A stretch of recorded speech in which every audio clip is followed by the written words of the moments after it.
Good afternoon. I hope everyone is okay and all right, and that their internet connection is stable and that everyone can listen to us clearly. Yes, good afternoon. We have a lot of audience from the different organizations here and abroad.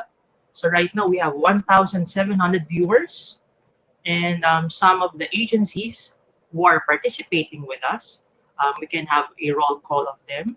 Um, we have agencies coming from the Basis Conversion Development Authority, the Department of Science and Technology, the Department of Social Welfare and Development, the National Archives. We also have guests from the NTC, or the National Telecommunications Commission, the Philippine Commission on Women, and the Philippine Ports Authority. So you may also chat with them, with the different participants. You may introduce which agency are you from, and which part of the Philippines or abroad are you coming from, or you are listening to us where. You can use the chat box. And my name is Gerard Calambro. And my name is Michael Sarabia. So this afternoon, we'll discuss and we'll learn how it is relevant to us, how risk management can be relevant to us during the time of the pandemic. So we have our resource person this afternoon, the director of the Policy and Research Office of the Development Academy of the Philippines, Director Gilbert Lumantao. So we'll give him a round of applause. So welcome, sir. Take it away, sir. Okay. Good afternoon, everyone. I hope you can hear me clearly. Thank you for joining us today. Allow me to share the screen. Okay. Our aim this afternoon is to familiarize ourselves with some of the concepts, with the basic concepts of risk management, no? Especially in this time of disruption, in this time of the pandemic. And we will not be able to go deep into the concepts, the risk management concepts, because we only have we only have limited time. But I hope at the end of this session, we will have a fair idea of what are the steps and how do they apply in our present situation. Okay, and perhaps there's nothing better to put ourselves in what is our situation than recalling what has happened in 2020. And okay, do you even recall what happened in New Year 2020? It seems like ages already. Like we're still in August, but it feels like January was so long time ago. In this next few slides, let's try to walk through what has happened in 2020. Feel free to ask questions in the chat box. We will note them and we'll try to answer them later. Okay. In January, what happened? Remember in late 2019, there was a bad forest fires in Australia, which continued early in January. It was so bad, it felt like hell. And people were begging for rain. And also, start of January, the US decided to strike a, an Iranian general by the name of Soleimani on January 2. And after that, if you remember, on Twitter, it was trending. World War III was trending on Twitter. People were scared of World War III. And almost unnoticed, in January 7, the WHO got a report. Well, this one is under dispute now, whether they really got a report from China about a new novel coronavirus spreading in China. Okay, and from that, of course, on January 8th, Iran strikes back. Fortunately or fortunately, there were no deaths, American deaths. And back here in the Philippines, we had Taal volcano erupted. Okay, it was on a normal Sunday, normal afternoon Sunday when the volcano started spewing ash. There were tourists still on the crater when it started spewing ash, and something that we had to deal with for several weeks, in fact months.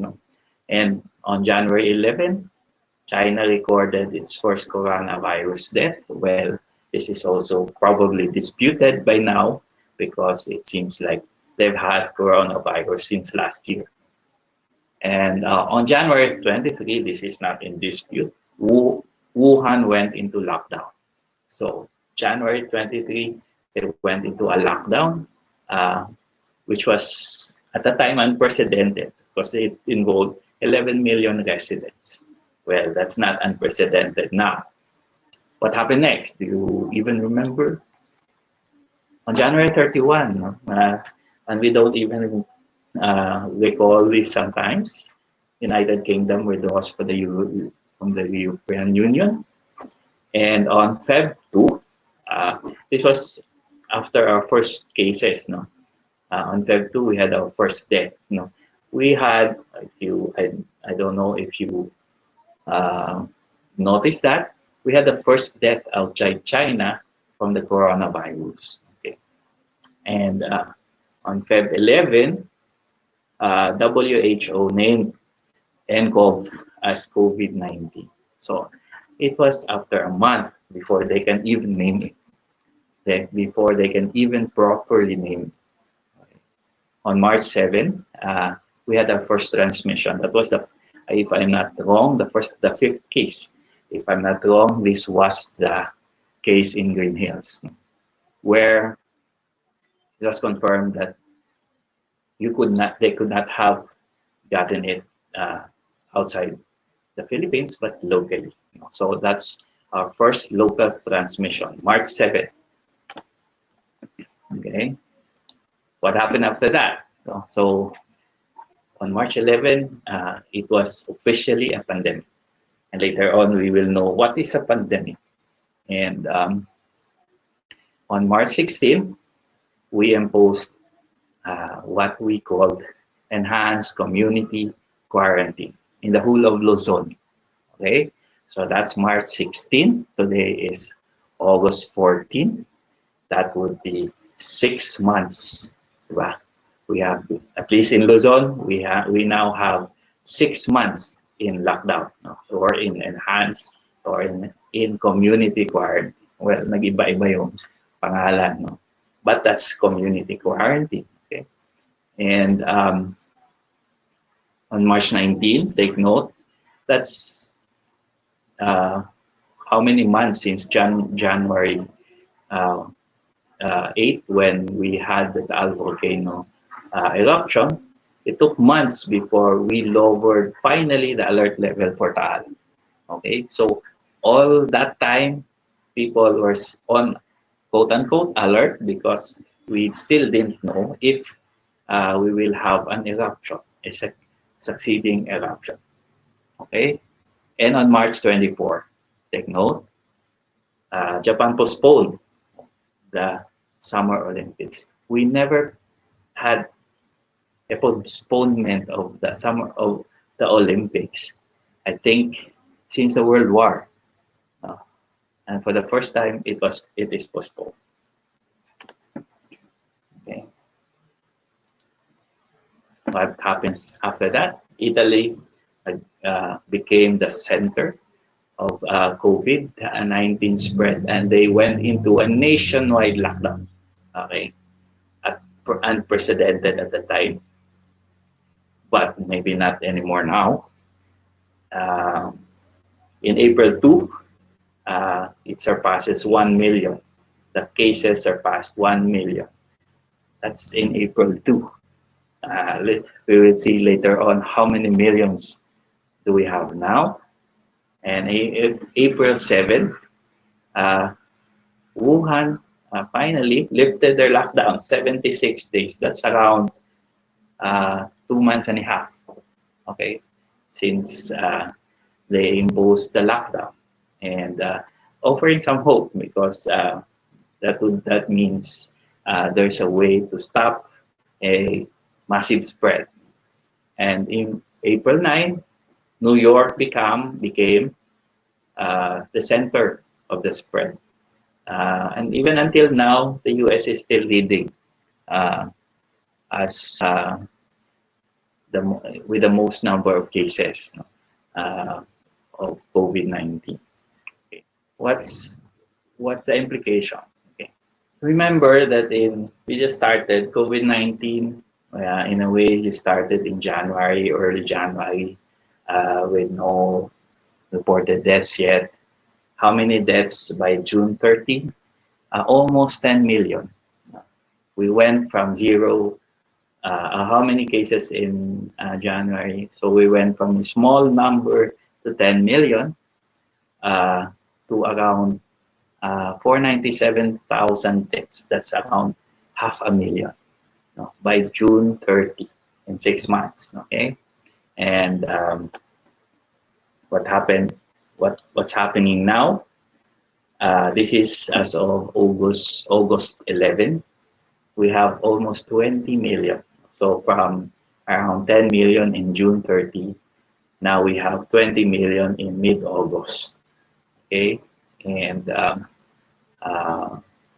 look at around 2.6 of that is in Southeast Asia. Okay, and third among the big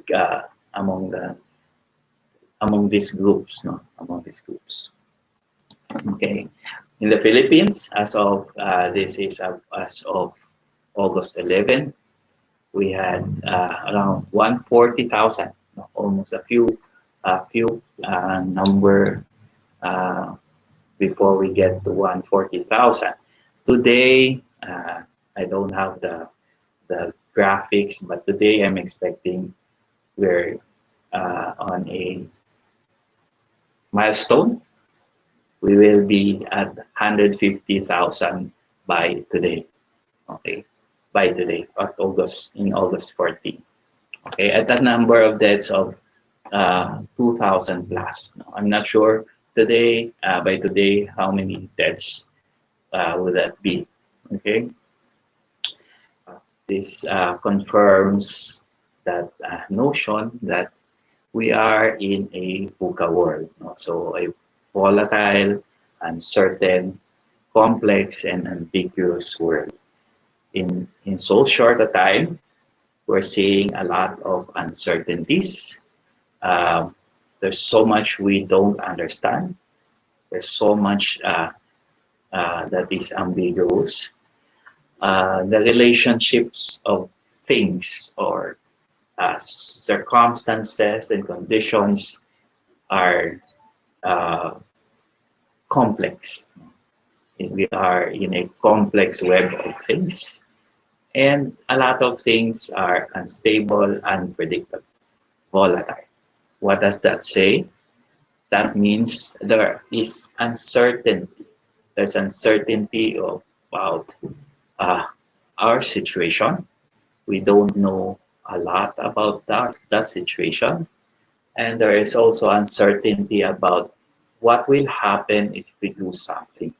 Okay, so this is the VUCA world. In this world, there's a lot of sources of potential harm. Okay, of course, there's probably sources of opportunities also, but there's also a lot of sources of potential harm, hazards. Okay, and all our vulnerabilities or susceptibilities to effects of hazards are tested, and a big part of us are exposed. Okay, so exposure, the concept of exposure. So I hope you notice these are some of the important concepts when we talk about risk management. So hazard as a source of potential harm, vulnerability as our susceptibility to the effects of hazards or risks, and our exposure. That part of us which is exposed to the effects of hazards or risks. Okay, so hazards can be in terms of uh, what part of us individually is exposed. It can be what part of the organization is exposed, what part of the community is exposed, what part of the territory is exposed, or it can also be what part of our assets is exposed, what part of our operations is exposed. Okay, this in the concept of risk management is our sources of risks, and risks are something that we have to deal with. Okay, at this point, maybe can you check your chats? Um, I want you to answer one question. Okay, one question. Let we go to Mentimeter. Please answer on Mentimeter. What is risk for you? Okay, and we will see if we have the same understanding of risk. Okay. Is that okay? Can we check the chat box? Let's do this in like 2-3 minutes.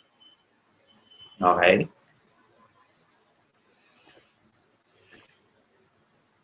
We'll see. Let's not make our conclusion yet. We'll wait for everyone to respond. Imagine we have there's around 1,930 people online. Okay. I hope you're seeing the cloud also. One thing about risk, while we're trying to see the cloud, one thing about risk is that while we all feel that we understand it, uh, when we try to explain it, when we try to tell everyone about it, it's not necessarily the same. No, we're not on in sync with everyone when with regards to with defining risk. Interesting ang ating mga responses. Okay? Hindi nawawala si Danger. Thank you for participating. We appreciate that. All right. Based on this response, it's still ongoing. But based on this response, a big thing when we talk about risk is that it's something about dangers, something about uncertainty, and there's something about threat. There's so many others, no, that we cannot see right now. Let's see later on if this jives with what the international standards say about risk. Later on, I want you to see and determine whether danger always present when we talk about risk. Later on, we'll see also if threat is always present when we talk about risk. Okay. Also, uncertainty is how is uncertainty related to the concept of risk, especially as defined in the ISO standards, no, in the standards. Okay, so let's go back to our presentation. This is how the ISO 31000 version 2018 defines risk. So it's the effect of uncertainty on objectives. So akalain ba natin ganyan pala ang definition? Diba? Risk tayo ng risk. Pero mahirap i-explain. Diba? Mahirap i-explain. And it's the effect of uncertainty on objectives. So there's two parts there. There's uncertainty and the effect on objectives. So if there's uncertainty without an effect, it's not a risk. Okay. If there's effect on objectives not based on uncertainty, that's not also a risk. Okay, based on the international standards. Okay, when we say effect on objectives, it is a deviation from what is desired, what is expected. Okay, and something that you should we should all take note is that in the concept of risk in ISO 31000 is not just negative. Okay, so when we say danger, Yeah, danger is a source of risks or risk. Okay, but that's not always the case. Okay, even opportunities, quote unquote, uh, are uh, positive effects that may be considered risks. Okay, when it is based on uncertainty. So that's something probably we should take note when we do risk management in our organizations. Okay, and take note that when we say effects on objectives, it can be on different aspects. So can be strategic objectives high up in the organization, financial objectives, people objectives, even individual employee objectives. Um, uh, are objectives. So risk management is applicable at all levels, at different levels. Even in a small group managing a project where you have project objectives, there can be risks or there can be uncertainties which may affect your objectives. Okay, and usually when we describe risk, we describe it uh, by describing the source, what will be the potential event, what can happen, what may happen, or what may not happen, what will be the consequence, and what's the likelihood that the event will happen. Okay, that's why especially when we are asked to give an example of quote unquote risk, uh, sometimes we don't give the same thing. So sometimes we refer to the source. Sometimes we refer to the event. Sometimes we talk about the likelihood. Okay, and that's why when we do a listing, we do our identification. They all look different. They don't seem to look alike. Okay, so I hope that once we are familiar with the concepts, we can better understand each other. So usually this is how we describe risks. This definition in ISO 31000, those ISO 31000 had a version in 2009. It was recently um, uh, updated in 2018. And by the way, because of the pandemic, of course, dati binibenta yon by ISO.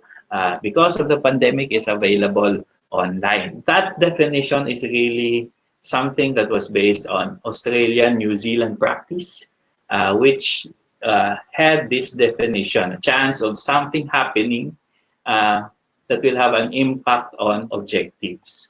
Okay? And but that's just not um, just to compare.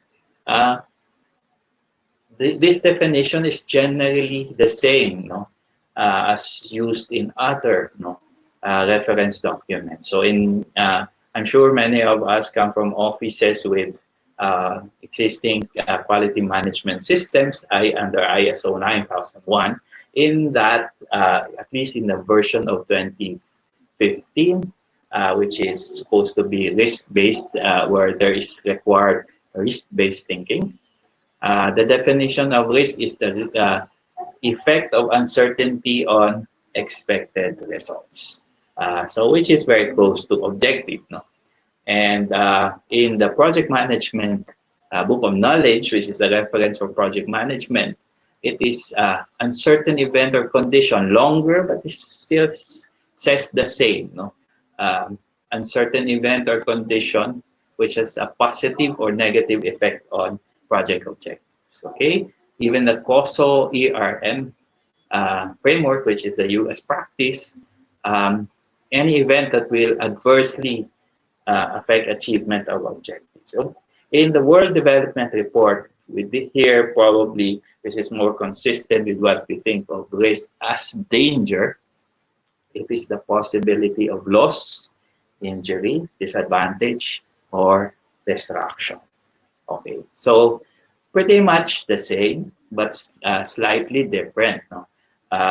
By by these different references. What is important, and I would like to stress this, that for us to start thinking risk-based, we should have a strong or a good idea that risk is two parts. No, it's uncertainty, which has an effect on objectives. No, and when we analyze uncertainty, we analyze it on the basis of likelihood or probability. Okay, so likelihood and probability can be very quantitative, although it can also be expressed qualitatively. Okay. On the other hand, the effect side is something about consequence and its impact. No? So, what are the consequences to our objectives? What are the impact of the uncertainty? Okay. So, if we analyze our risks, okay, we should be uh, aware that we are analyzing the likelihood, and we are analyzing, on the other hand, we are also analyzing the consequence of that risk. Okay? If we don't do that, then maybe our analysis is a bit shaded or a bit confusing, no? And may not let us decide properly on what to do with the risk. Okay? But what is uncertainty? Uncertainty, of course, it's a common. We don't need to define it, but uncertainty, at least, so that the concept is clear to us. Uncertainty is when you do not have complete information. You do not have. You only have incomplete, deficient, imperfect information, which is, to be honest, in most cases, it's very rare that you have complete information. Okay, so there's uncertainty everywhere. Okay, and in the concept of risk management, uncertainty can be about whether an event may happen or may not happen. Okay, it can be about even if the event may be certain, but we are not certain of what will be the consequences. Okay, or the event may be certain, or the event may be uncertain, and we do not know what is the likelihood of this event to happen. Okay, so these uncertainties can be the basis, can be the source of risk. Now, this is a definition that's available in the 2009 version of the ISO. Okay, and they say there are different types of uncertainties. So, known unknowns. Of course, maybe if you gusto nyo magmayabang na meron kayong natutunan sa session na to, take note of stochastic, aleatory, epistemic, and ontological. Parang alalim, no? But essentially, it's of course, there's deep definitions for this. There are known unknowns. Meron tayong mga alam na hindi alam. Example? Ano example? Okay? Can be what will happen tomorrow. Alam natin, hindi pa natin alam yun. Okay? Unknown knowns, aleatory. In general, these are variants or variabilities. No? And when you know something, but you cannot determine in the range of possibilities what will be the reality. Okay? A variability. Then there's epistemic na knowable unknowns. Yung mga unknowns na pwede pa nating malalaman, no, by deep study. So these are complexities or deep things that when we study, then we will know that we still do not know this. Okay, so, unknowable unknowns. So usually this refers to those things that we have no idea that we don't know. Will it bother us? No, it will not bother us because we don't know. Okay, so in my sessions, I always refer to these as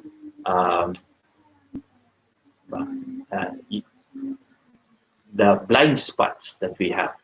We don't really know them.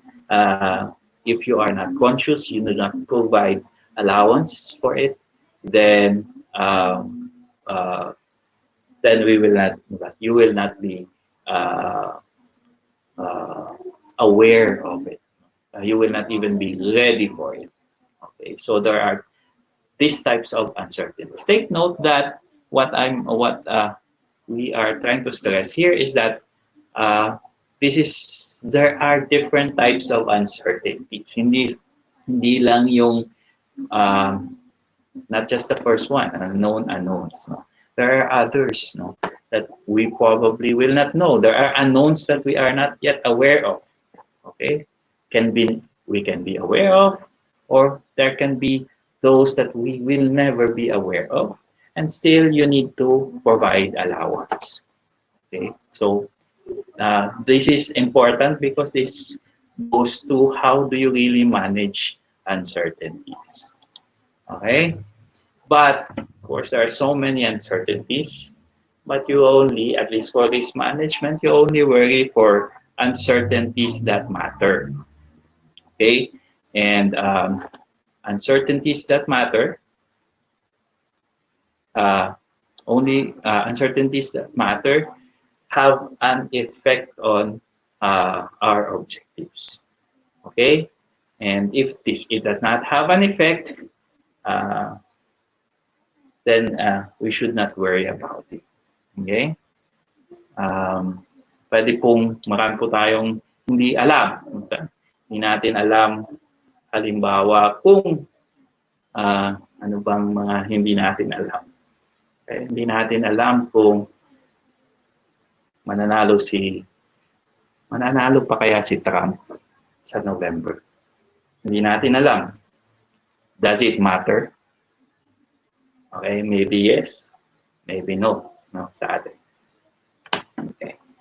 But take note, we should worry only about things that matter. Okay, not everything. Okay, and when we say it matters, it has an effect on our objectives. Take note that again, as I mentioned, we should not think only of risk as having negative effects on our objectives. Okay, we should think also of those with positive risk. So in fact, in ISO 9001:2015,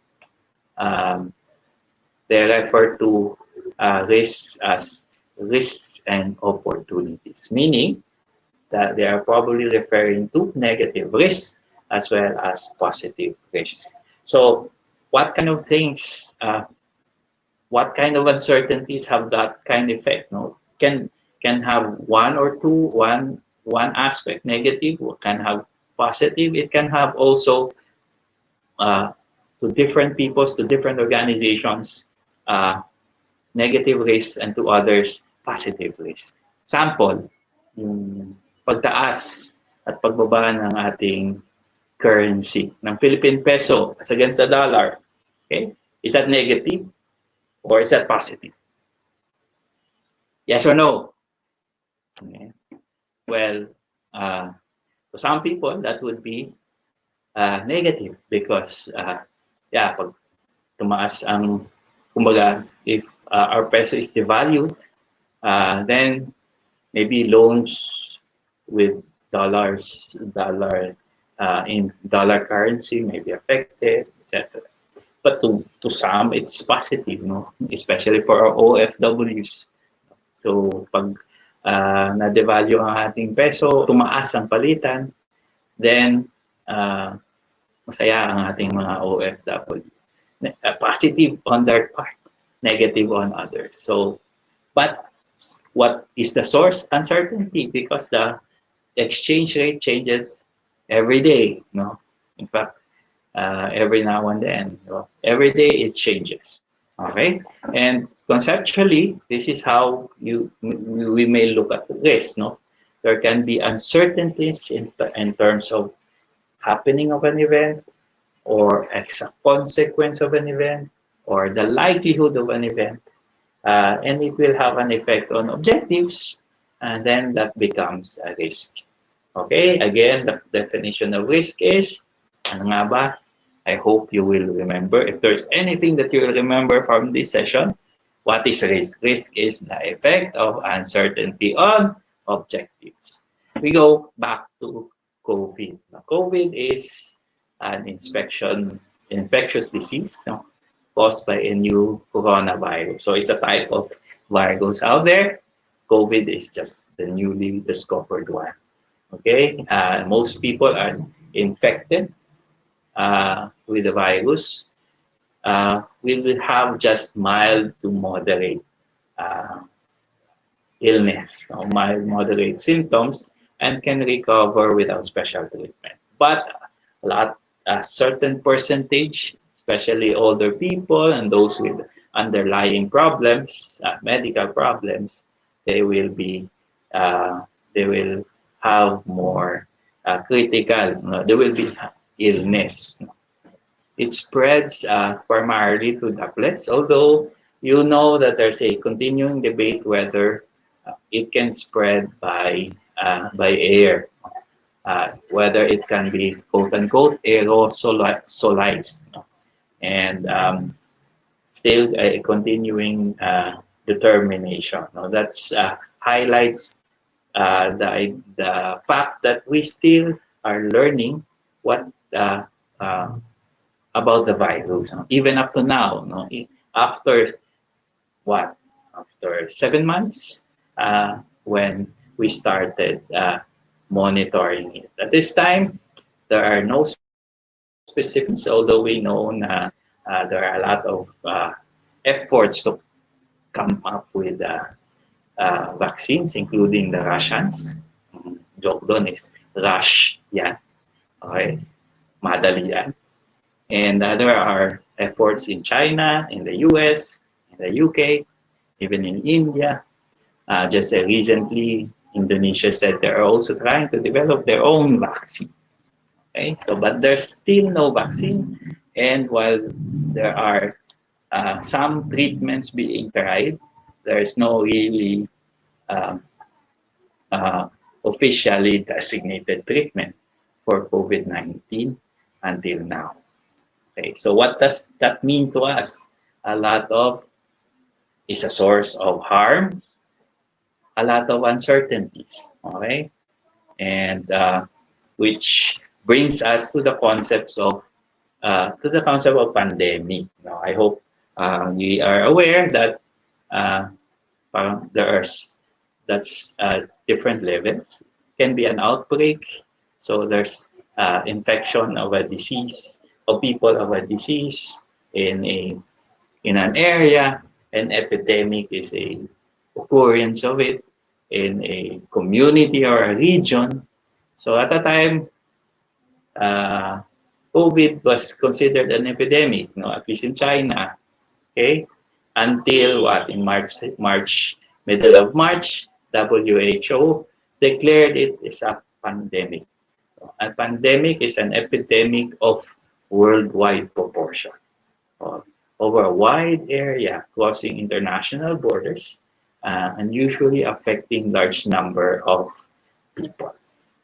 Okay, as of today, by the way, only in the world, there are already 20 million cases. Around 10 million of that is in the US or in the Americas. So we have what we call a pandemic. Okay. And in relation to risk, they always said that when, especially in the early part, that should not be afraid of COVID because it's just like the flu. Okay?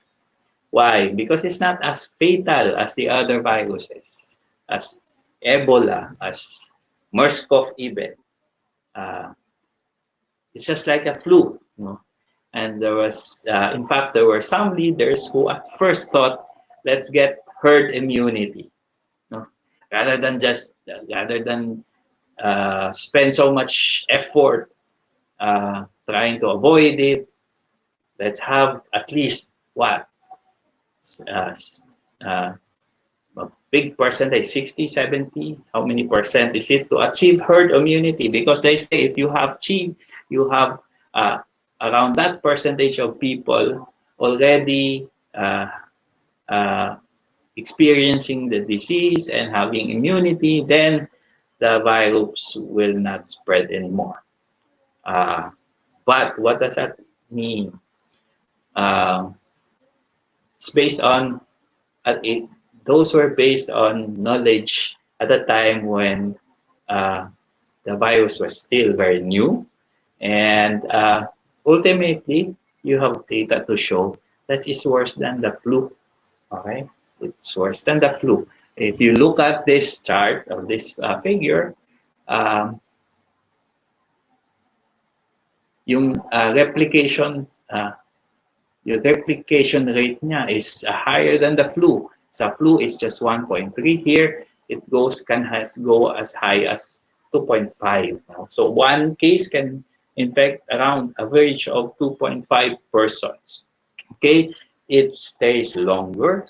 For flu, we will have it only for 4 days. This one will last, or at least based on present knowledge, at least for 14 days. No? And hospitalization rate is at 19%, which is very high compared to flu, which is just 2%. And fatality rate of can be as high as 3.4%, which is far, far higher than the flu, which is 0.1%. It's not 1%, it's 0.1%. That's around 10% of 1%. Okay, so big difference. And while that looks small in this number, but if you apply that to millions, that's a lot. That's a lot. Okay, and also the debate about that forgets that when the flu was first experienced, there were, look at Spanish flu here. How many people died? I think that's around, I can see it's clearly here.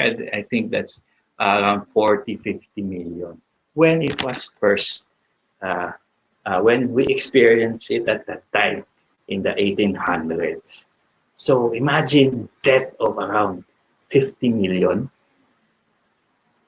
And this is from a flu, which by initial determination is less than, it's less infectious and less fatal than what we're having now. Okay, that's quote unquote the danger that we are facing. The danger that we are facing right now. Okay, what we don't know as of now, what we still do not know as of now, fully, I mean, we don't really know how many people are really infected, because not all people are tested, not all people have symptoms, and we don't really know how many are infected out there. Unless we test everyone, we don't know. We also don't know, since we don't know how many the total people infected, then it's hard to come up with a percentage of how many of those people died. Okay, so we don't know how deadly it really is. We don't know also the full range of symptoms. We're still learning. It used to be that ang tinitingnan lang natin is kung may lagnat ka, kung may cough ka, dry cough, and kung may hirap ka sa paghinga. Then later on, may umabot na loss of taste, and many others. No, so it used to be that we thought that it was only the lungs that's affected, and later on, all the other organs are affected also. Even the brain can be affected. Okay, and we thought that it's something that will go something that will go after a few days. It seems like the damage stays even if you have recovered from the virus. Okay, so we're still learning as to the symptoms. we also still do not know what role does the children play in spreading it, because the children, most of them, do not have symptoms even if they are infected. Okay, uh, where exactly it came from? Of course, we we we have that, we know, or at least we think that it comes from Wuhan, China, uh, but we are not really certain on that, and there's no clear investigation yet whether that is really the case. There was a theory then that when it's summer, and it might go like the regular flu. I don't think this is true anymore. And why do people get severe symptoms? Why do others don't get even uh, the symptoms? It's sometimes it's bewildering.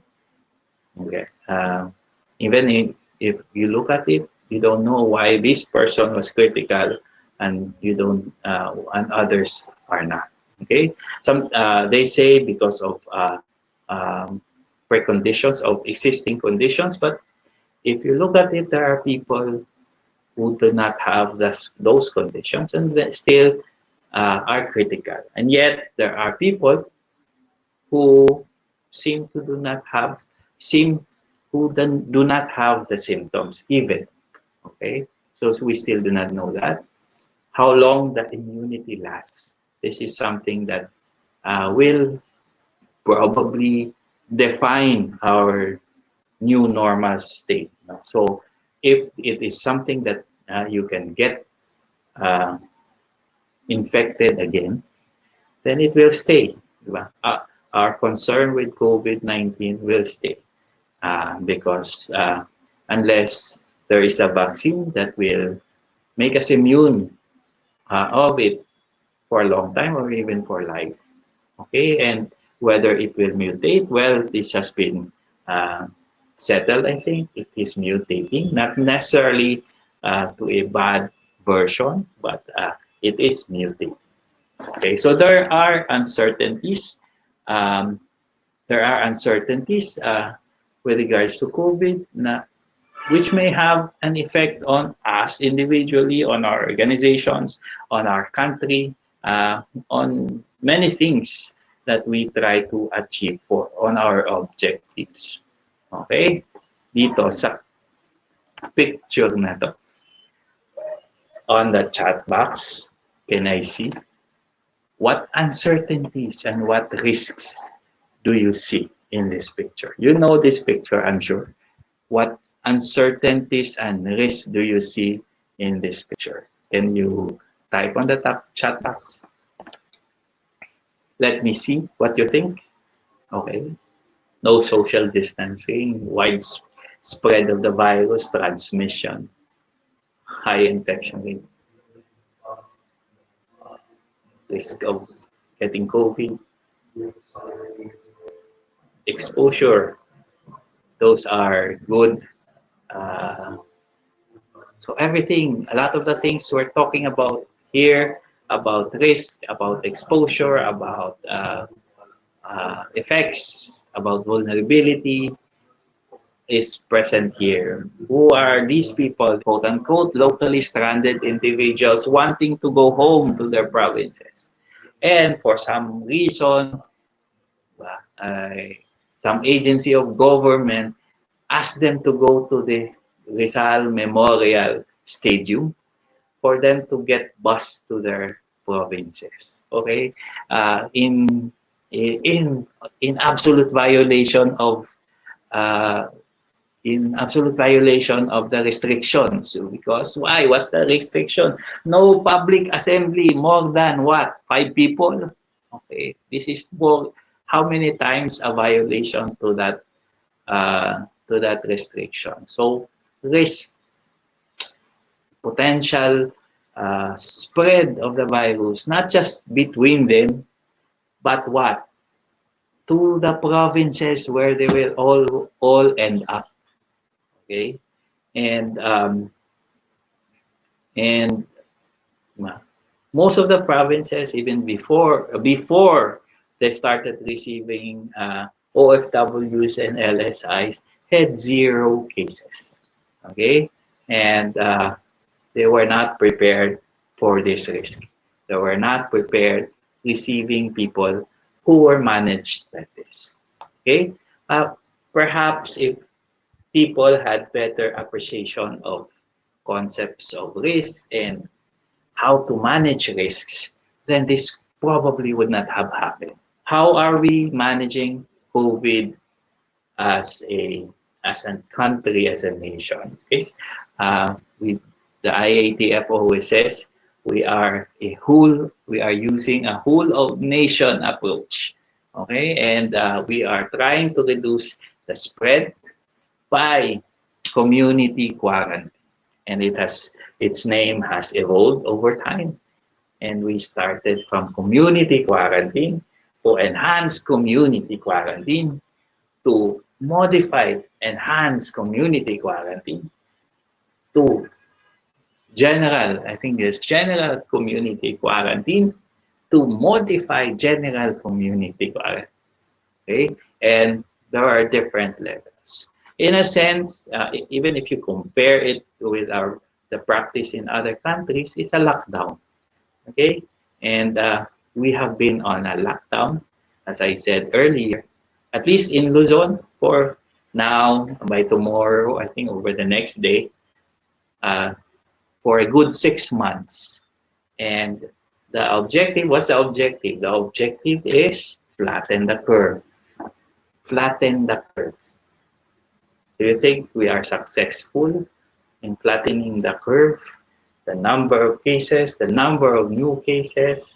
As of today, we will be at, this is a graph that we got from NCOV-PA generated by UP. As of today, I'm sure we don't have the official announcement, but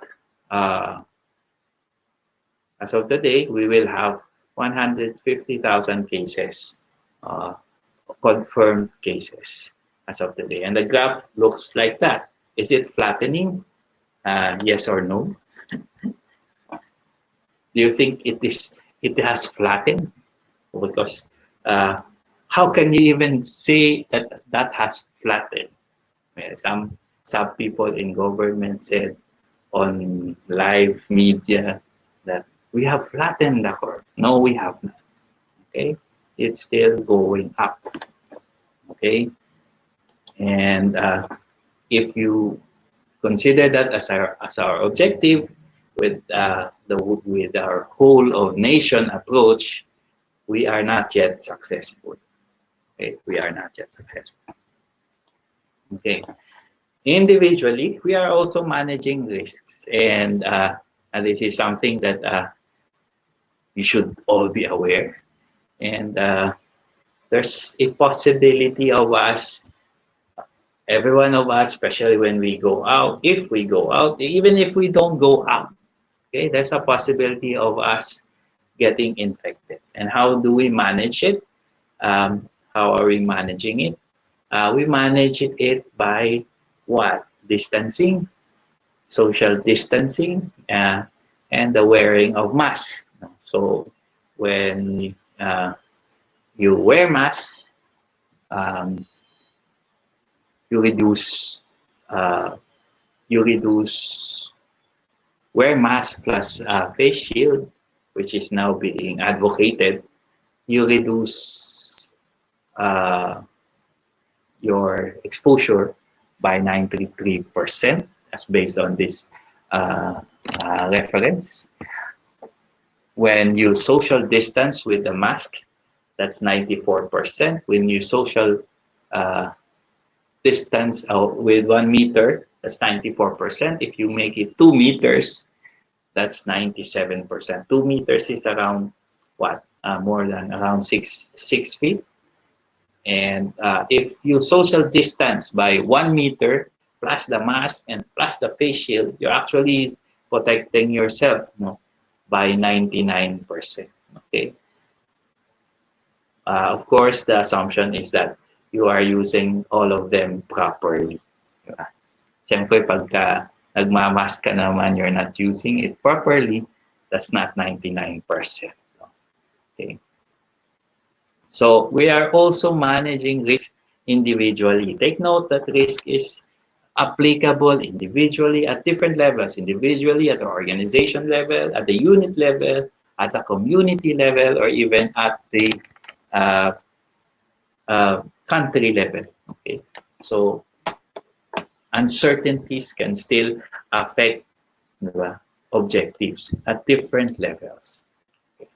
And this highlights that it's not just about health. It affects a lot of things. Okay, it's affected tourism. Wala pong kita ang lahat ng ating mga hotels, mga resorts, except for housing quarantine people. Hotels, resorts, even the all those industries or businesses related to tourism and travel. The planes are grounded, the ships are grounded, hospitality and the hotels, even the restaurants for some time were closed, can only deliver. And because of the quarantine, economic activity has generally stopped. And for the most part, except for key essential areas, it has stopped. Okay, what's the effect? People who are there are a group of people who are exposed, who are vulnerable. Okay, they are those who are paid on the daily wages, those who are self-employed, and those even who are in the gig economy. They are also affected. So a lot of people are affected because of COVID and the quarantine that we are imposing. Okay, that we have to do. So there are effects on our individual as well as family and as well as organizational objectives. So there's a high risk of small or medium-sized businesses closing, no, may not be able to recover after this quarantine. Many of them. Okay, so which brings me to what we want to highlight in this session. We want to highlight that perhaps our organization should now take seriously about having risk management systems in our organizations. Okay,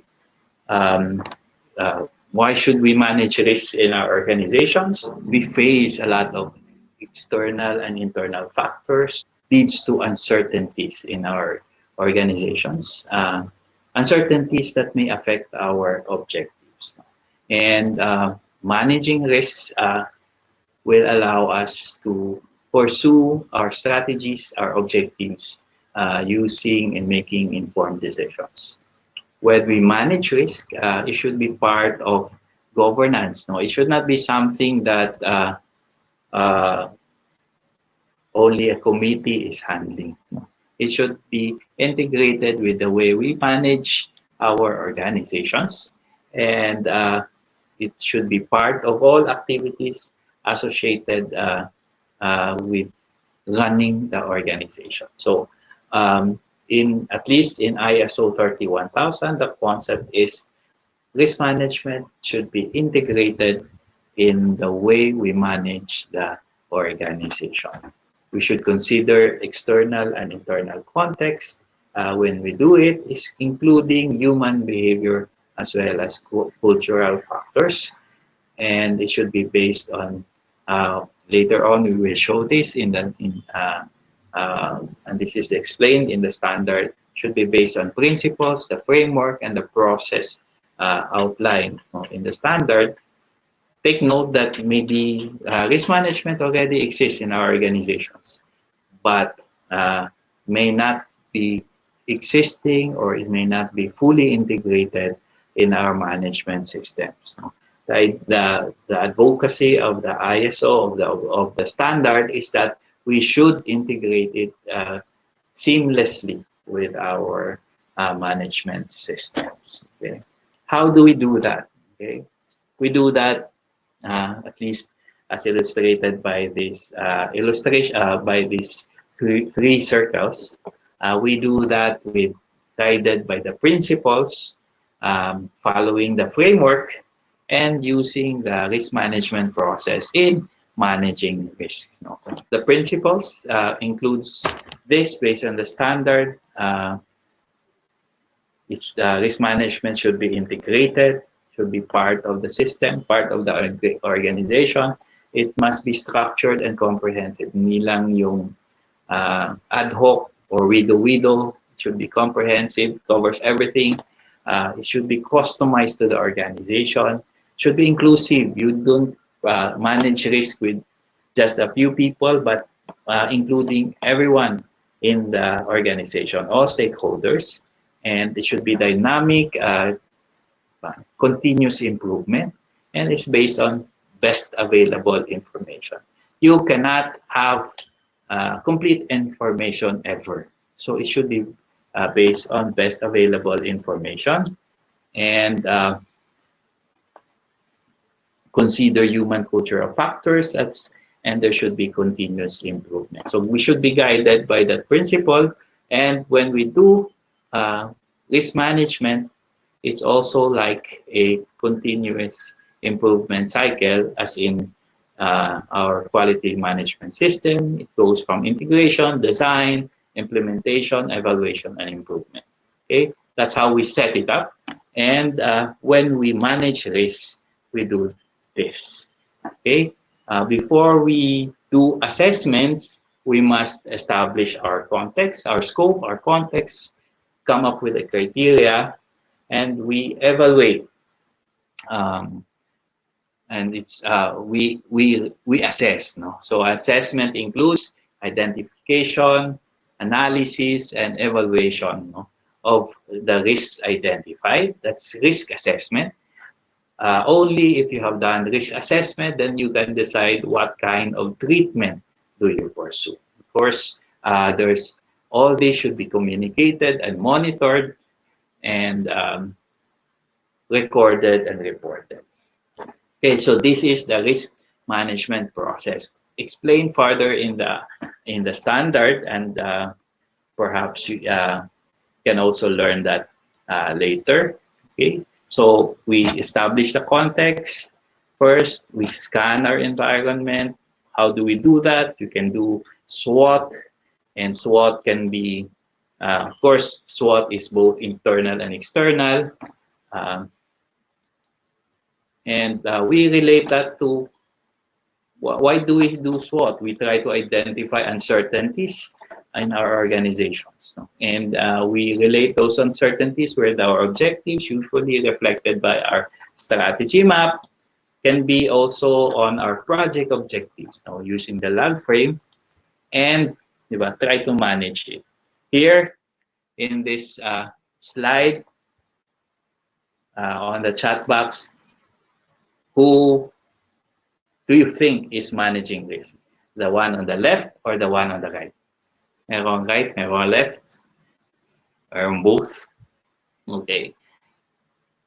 Managing risk is not, this is one concept that we will also highlight. Managing risk is not about whether being conservative about risk or not. No, it's managing risk is being conscious of the uncertainty and deciding based on your risk attitude on what to do, no? On how you will treat the uncertainty. So the one on the left side saying, I can triple my money. So he's aware of the risk, and he is taking advantage of the quote-unquote opportunity. He may not be correct. No, we will not know. He may not be correct, but he can be correct also.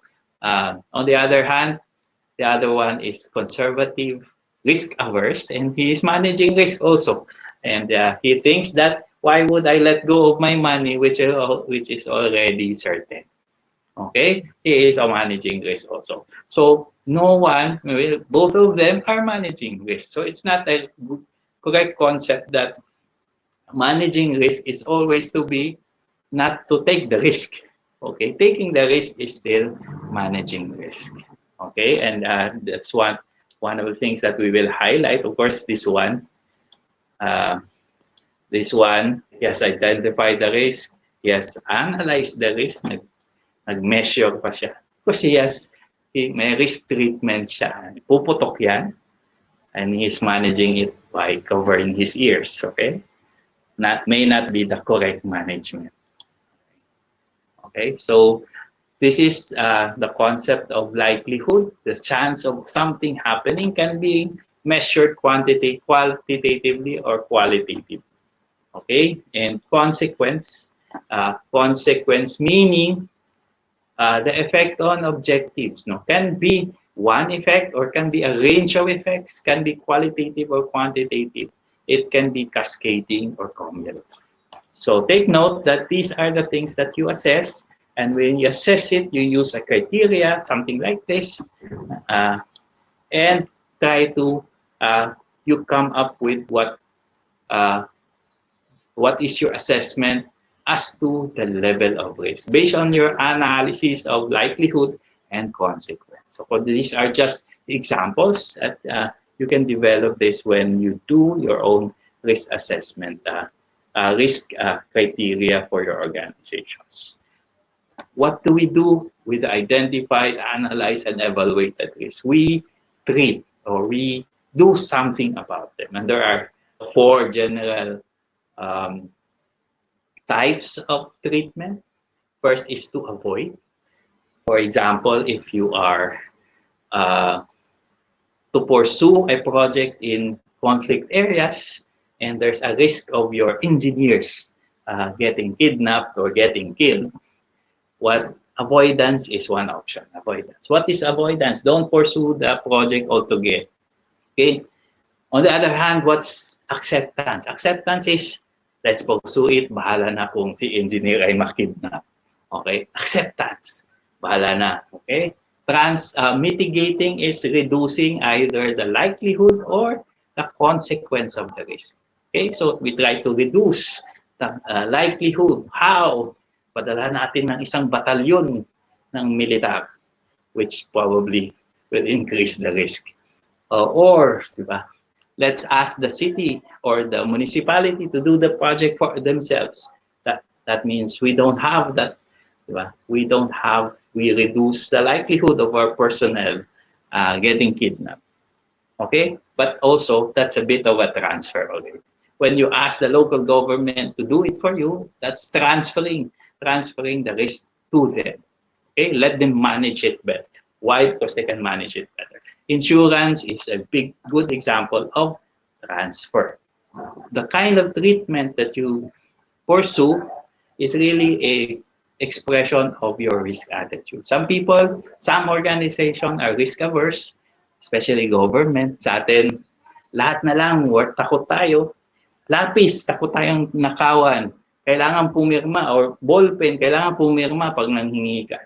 Okay?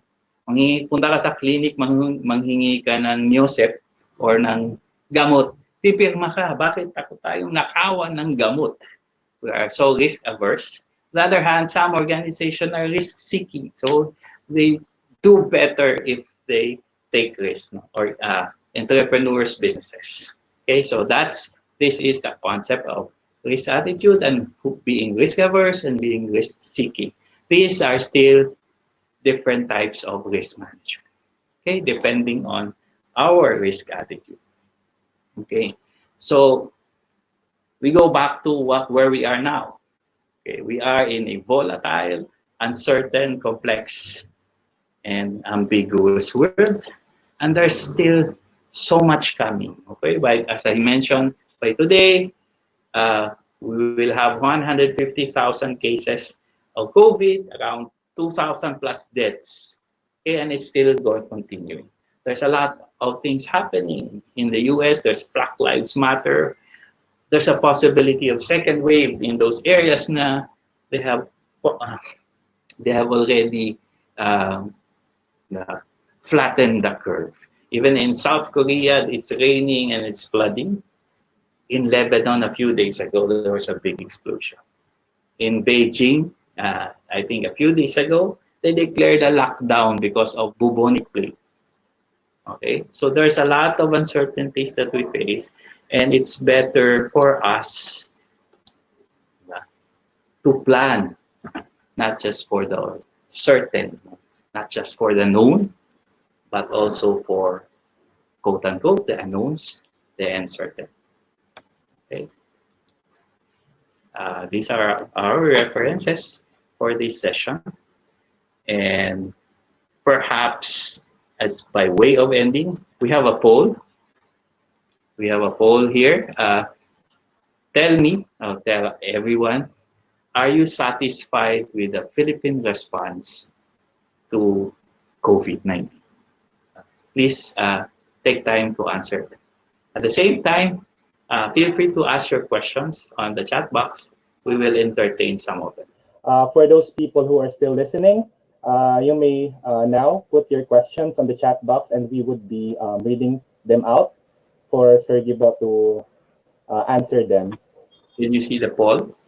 So if you have questions, you can write it on the chat box. Okay. I think we had a question earlier from Ms. May Angelica Saludes. So her question is about how long will it take to complete the cycle of risk assessment? Will urgency be part of it, or how can we fast track it? Okay. The risk management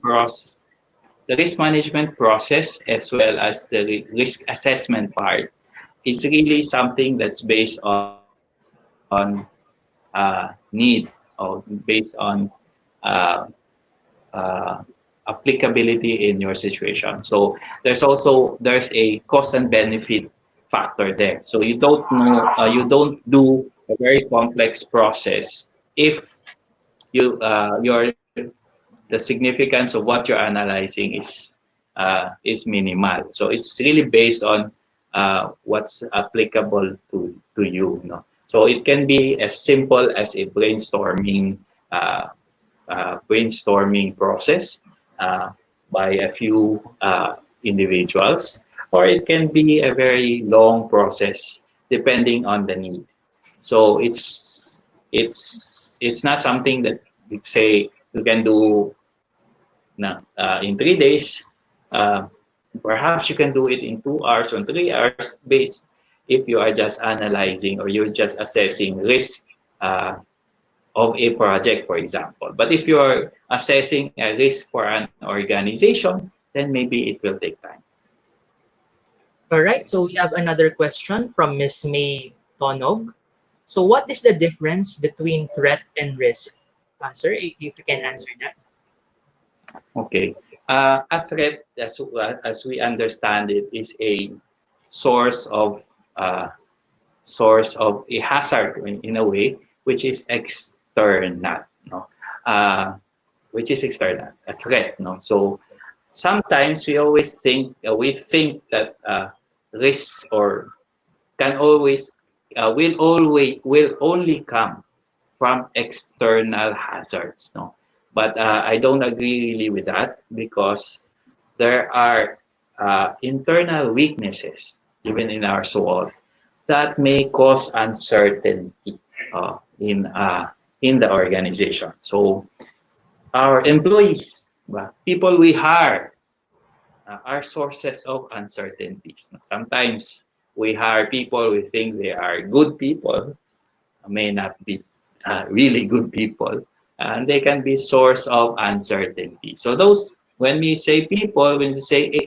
human resource, they are not external, they are not threats, they are weaknesses in the system. So it's not always that the case that risks or uncertainties come from threats. No, of course, threats are sources of uncertainties. All right, so we have another question from Ms. Eleanor Cruz. Leadership and commitment is critical in risk management, but in a lot of agencies, this is obviously lacking. How do we address this, sir? We need to convince our management, our managers, that risk management is part of management. Okay? The reality now is that uh, we don't know everything. There's a lot of things we don't know. Okay? If you do not manage the things that are uncertain, that we do not know, we do not decide, we do not take action on things we don't know. For example, we will not know if there's going to be a typhoon. Diba? But if we don't manage that, we wait until there is a typhoon, then that's not good management. It will be too late if you want to know, if you want to, if you decide only, if you act only when things are certain. Okay? Management, risk management is part of management. Okay? And we need to convince our managers about it. Okay, thank you very much. And I think there's a lot of questions here that pertains to about the how our government performs. Even I think in the poll, um, the question was, are you satisfied with the Philippine response to the pandemic? So a lot of our participants are curious, Director Gibo, of your opinion about do you think our government has taken the right steps, or what do you think about how the government currently is performing with the risk management? So, I guess at large. So because there are various agencies doing their own risk management, and Okay. yeah. So you're asking my question back. Okay. And well, it's easy to say that there may have been uh, things that we could have done earlier. So remember that by when we had our first case in late January, that was 1 month after we knew about something about Wuhan. Okay? And but at that time, some countries started closing down already, started not accepting people from China. Okay, and we could have done that also. We did later, but only those from Wuhan. Okay, and people from other parts of China were still able to come here. Okay, and so what I'm saying is that there are things that we could have done earlier, could have done better, and one of the things that we should do better is testing and tracing that we still are not able to do quite efficiently. No? So, and it's a continuing problem because, uh, yeah, that 150,000 now. Imagine how many of that, how you know, what will that be? What will the number be by end of August or by the end of September? So the increase is not like uh, it's exponential. So where we may have, diba? God forbid, I hope we don't reach 1 million. All right, sir. Thank you for that. And one last Yeah, question. one last question. I will take from Mr. Rizalino Galasio.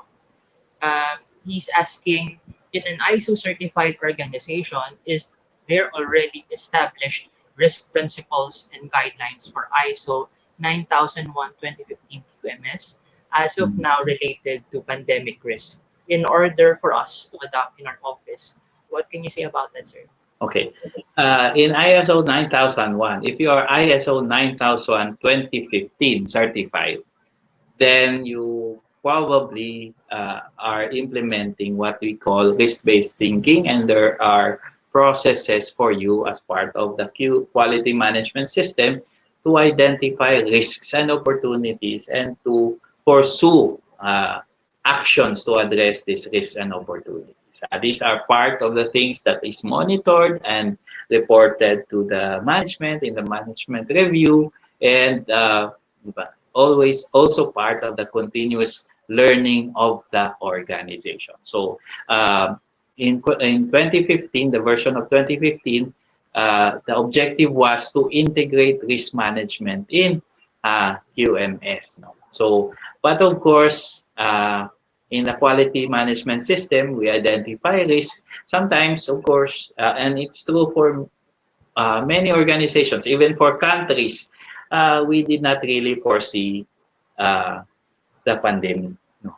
So no one was prepared for the pandemic. No. So, and I think if we do risk management more and more, maybe we will be better prepared. Of course, not just the pandemic, but other things, no, that may come up in the future, no, at the country level, at the organization level, at the individual level. Then we probably will be better off if we are more attuned to risk management.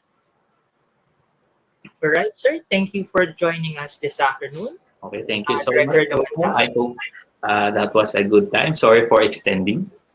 It's okay, sir. So also we'd like to thank all of the agencies, both here and abroad, who joined us in our webinar this afternoon. So again, my name is Gerard Calambro. And my name is Michael Sarabia. And we will try our best to answer the questions that we have not mentioned in the chat. We'll communicate through the email, and maybe after this, By the way, Director could read by some the of way, it. we can also share the presentation. Yes, we'll send the presentation. Just send us an email at coe_psp@pap.edu.ph. You can request a copy of the presentation. All right, so thank you very much. And we hope to see you again in the PSP webinars.